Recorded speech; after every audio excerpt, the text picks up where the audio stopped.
my channel. Today we're going to be filming another bookish video. It's Julianna. I'm so glad you guys were able to make it to my channel and watch this video. If you're new, make sure to subscribe, and I'm super excited that you're here. I hope you enjoy my videos. Today we're going to be doing the 2024 mid-year book tag video. I've seen this going around everywhere on YouTube. Today I'm going to be sharing with you guys my best and my worst books that I have loved on 2024, and I'm super excited. I've only read 11 books this year, but most of them have been great reads, and I'm wanting to share them with you guys. So if you're new, make sure to subscribe, like this video, and let's go ahead and get into it. We're starting out the video with what is the best 5 books I have read this year. The first book that I have read this year, not that I have read this year, but the first book that I loved is The Unmaking of June Farrow by Adrienne Young. This is like a fantasy book, but it's also like a time travel book. It is so freaking good. It's got so many plot twists and curves in it, is how I would say it. It's got lots of secrets. It's a magical book. It's got like witches in it. I'm obsessed. It's like a spell book. Like, it's basically what you want to read. Because at the beginning, I didn't like it. But the more I started reading it, oh my gosh, I was so hooked and I couldn't put it down. But I also annotated it somewhat. It's about this girl who's literally living in like 2023, and then she goes through like a door and it takes her back to like 1940 or 1950 or different years in the past, and she's like living in the past and the present. This was like a 5-star read, honestly. Definitely check this out if you like time traveling type books. They're so good. The next book that I love was The Ogress and the Orphans by Kelly Barnhill. This is such a cute book. It's about this ogress who was hopping around and didn't know where to mark her territory, and these little orphans came across this ogress and was like being nice to her, and they really made friends with the ogress. Really think that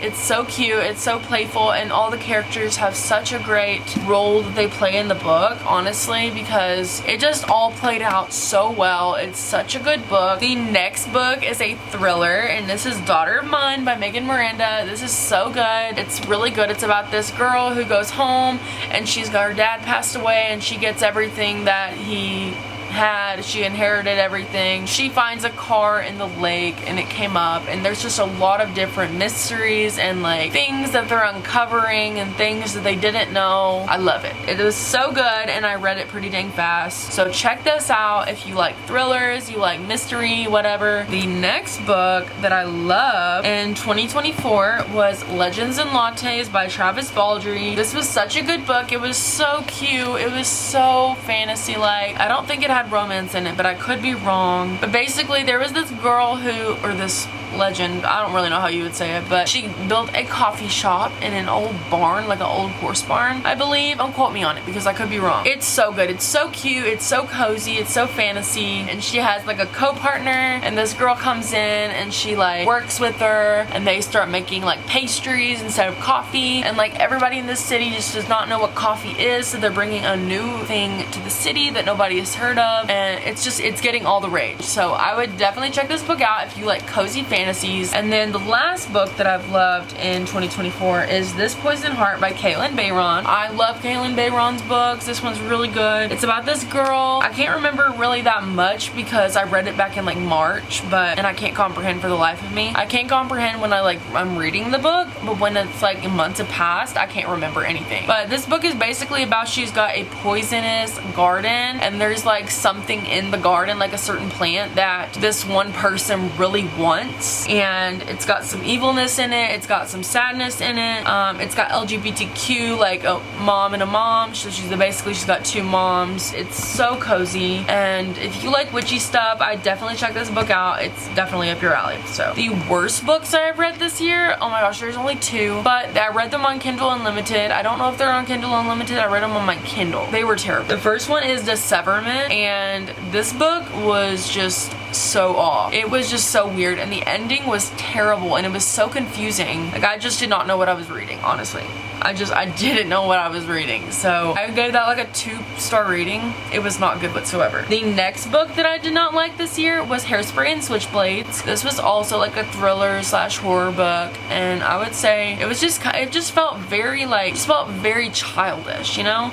It felt like a Goosebumps book, or like something that you would see in like a child's movie, but like PG. It was not good to me, and I did not like it. So that's a 2-star rating as well. Now, the best sequel that I've read is also the Legends and Lattes sequel. So I have my book right here. I like the Legends and Lattes book, and I also have the book Bookshops and Bone Dust by Travel Spaldry. But I DNF'd this book, but I do think that this is one of the best sequels because, I don't know, I just love Legends and Lattes. But I didn't finish Bookshops and Bone Dust because I was going through a reading slump, and I just did not want to put myself in even more of a reading slump. So I will most likely come back to this book and read it later on in the year, maybe next year, somewhere around this time. But so far it was really good, and from what I did read, and I really enjoyed it. The book that made me cry, and it's right here, I forgot to bring it down. It's The Honey Witch by Sydney J. Shields. I literally just finished reading this yesterday, and oh my gosh, it was so freaking good. It was about this girl, Marigold Claude, who inherits her grandmother's garden, and she's a honey witch. Her grandmother was getting too old to take care of it, so they did like a ritual and Marigold took over. But the catch is Marigold can never fall in love with anyone, and the honey witch, who is Marigold now, she was starting to get feelings for this other girl that came into her garden, and it was causing a lot of different turmoil and like destruction and all sorts of stuff that just was crazy. And this book literally made me cry because there's like death in it. There is like a lot of trigger warnings in the beginning of the book, and I do like how in the very beginning there's like content warning.